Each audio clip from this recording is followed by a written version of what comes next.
All right, Truthful Out Thursday is back again for December 22nd.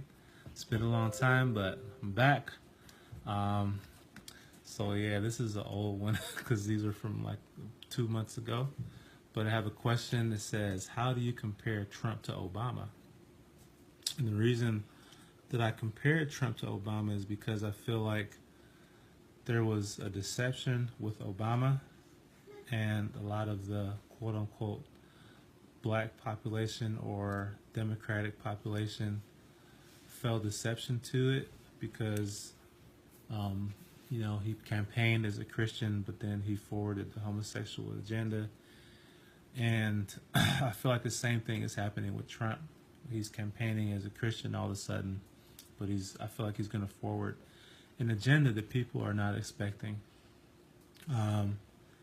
And so a lot of people were happy and really sold their soul into Obama, and they won, but they were rewarded, I believe, with the spirit of deception and delusion. And I feel like the same thing is happening to the other side of the political spectrum with Trump. And I believe there's a delusion and deception that's coming along with what he's offering. And so my goal is not really just like it was in 2008. And I said this stuff in 2008, and I'm saying it now. I've been saying it for almost a year now. My goal is not to act like I'm smart or really to be, a know-it-all, but it's just something that I observe and I intercede and I pray for, because I do not want to see people fall in deception. Spiritual delusion is a strong thing, and it's something that I don't wish on anybody. And so when I share these things and I expose these things, it's so that light can be seen and people can rescue themselves from deception. It's not so I can feel like I'm smart or like I know anything. I really don't care about that. If I cared about that stuff, I wouldn't even be doing this. I wouldn't even be posting.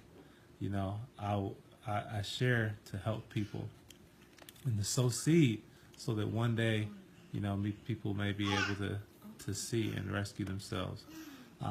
It's kind of like in the Old Testament when the people of Israel wanted a king, and because they wanted to reject God, and they didn't know they were rejecting God when they asked for a king, but really that was part of the package, rejecting God.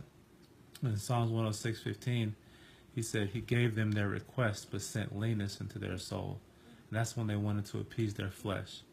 And he gave them their request but sent leanness into their soul. When you try to ask God for something that's not in his heart, he may give you your request, but it'll make your soul lack, because you're not asking for the thing that God actually wants you to have. So I feel that Democratic Christians were deceived by Obama and paid for it spiritually by sowing into an agenda of delusion.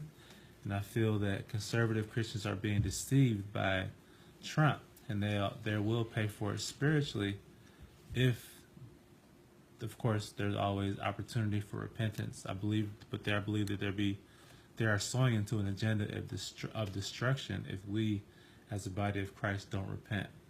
And there's scriptures for that I saw clearly. I'm not going to refer to them here, but a lot of the things that Trump does biblically, it leads to destruction. The pride, the tongue, the peace and safety, promising peace and safety when there's no peace and nor safety. A lot of that stuff is a forebearer of destruction, just straight from Scripture. You don't even have to have a prophetic gift to see what's going on. So it's time to pray. It's time to fast. It's not time to trust in any political system or political savior.